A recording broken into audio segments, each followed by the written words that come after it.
Donc je suis Patrick Paris, entraîneur national et entraîneur de l'équipe de voltige de l'armée de l'air et de l'espace. Eh bien, je suis le capitaine Florent Audon, pilote à l'équipe de voltige de l'armée de l'air et de l'espace depuis 2017. Champion d'Europe en 1993, 15 et 17. Champion du monde du libre intégral en 88 et 96. Et champion du monde overall en 98.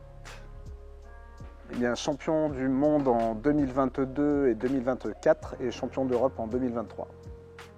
La première chose, c'est d'être motivé et d'avoir justement comme objectif l'atteinte de ce titre et puis une persévérance parce qu'on ne gagne pas forcément tout le temps.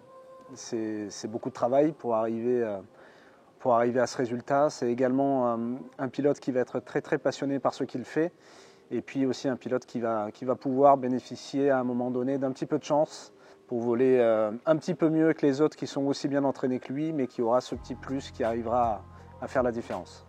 Lors de ma formation de pilote militaire, on commençait par une quinzaine d'heures de Cap 10 et donc ça m'a tout de suite passionné et du coup je me suis dit que dès que je pourrais, je serais candidat pour l'équipe de voltige. Eh bien, j'ai eu l'opportunité de pouvoir faire un baptême de voltige quand j'étais plus jeune, à l'époque où j'étais jeune pilote inscrit en aéroclub. Et j'ai tout de suite trouvé que c'était une discipline vraiment extraordinaire et puis qui pour moi représente l'aboutissement technique de ce qu'on peut faire de mieux en matière de pilotage. Et je m'étais dit que si je pouvais au cours de ma carrière rejoindre cette unité, eh bien, ce serait l'occasion de pouvoir faire de cette passion un métier.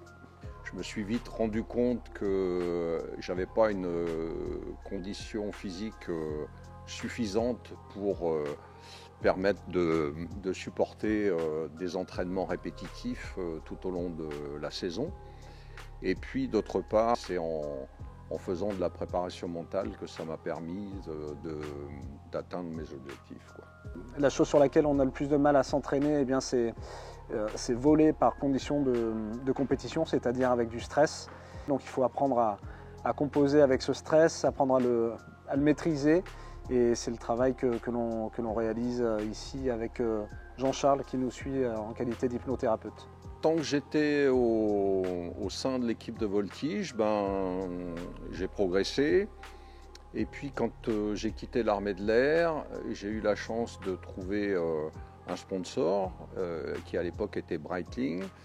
Et donc le fait d'avoir la possibilité de voler sur une machine performante et de changer de machine régulièrement, ça a quand même largement contribué à l'obtention du titre final.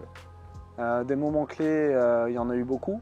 Je dirais que s'il y en a un qui ressort un peu plus que les autres, ce serait l'obtention de mon premier titre de champion de France élite en 2022, championnat de France qui précédait le championnat du monde, qui m'a permis de me mettre dans de bonnes conditions et en confiance pour partir le plus sereinement possible au championnat du monde. Alors je crois que le vol qui m'a le plus marqué, c'est effectivement un des inconnus du championnat du monde 98 où j'ai senti que tout était naturel et spontané, qu'il n'y avait pas d'effort particulier. C'était fluide. Eh bien, ce serait le dernier programme inconnu du championnat du monde 2022 où le titre se jouait.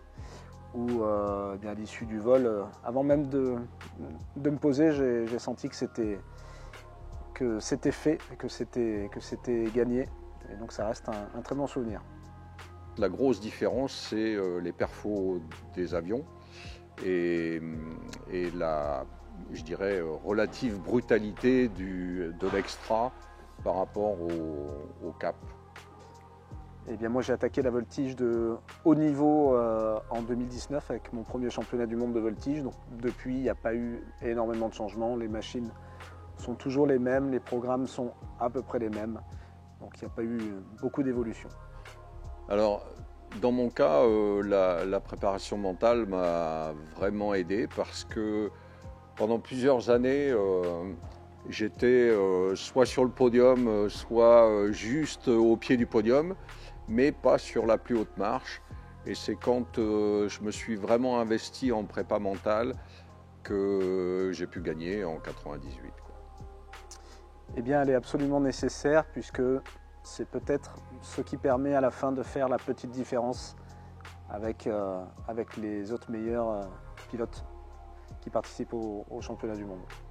Alors je me souviens en 2019, lors du premier championnat du monde avec Florent, je me souviens qu'on avait fait un reportage ensemble sur son potentiel et c'était particulièrement chaleureux et ça a contribué à souder notre collaboration.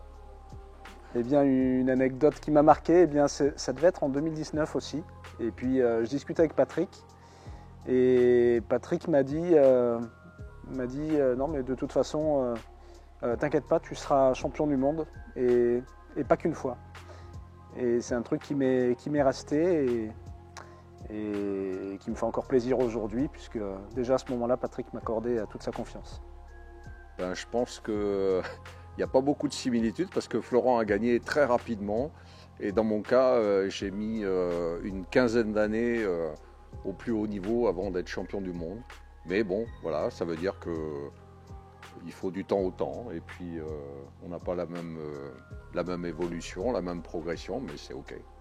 Eh bien, je crois que la plus grande similitude que l'on a tous les deux, c'est notre passion pour cette discipline, puisque Patrick a fait de la voltige presque toute sa vie.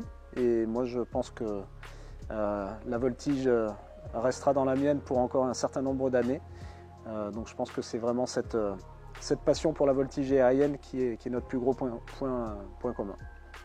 Alors pour ma part, si j'avais une journée à revivre à l'EVA, ce serait mon premier lâcher en monoplace. Eh bien, on a passé beaucoup de très bonnes journées ici à l'EVA, mais peut-être que l'une des plus belles serait la journée des 50 ans de l'équipe de voltige, où on avait réussi à créer un très bel événement organisé autour d'une compétition et autour d'un rassemblement d'anciens militaires de l'unité qui avait été une franche réussite. Avant chaque vol, en tout cas les dernières années, grâce à la préparation mentale justement, j'avais mis en place un certain rituel qui consistait à certains exercices physiques de dynamisation et puis de la visualisation mentale du programme. Et bien avant chaque vol de voltige, évidemment, la musique. Je crois que ce serait la valse du printemps. C'était la musique sur laquelle j'ai volé dans les années 93 à 95. La musique qui me suit actuellement sur mes freestyles, c'est la musique Conte Partiro d'Andrea Bocelli.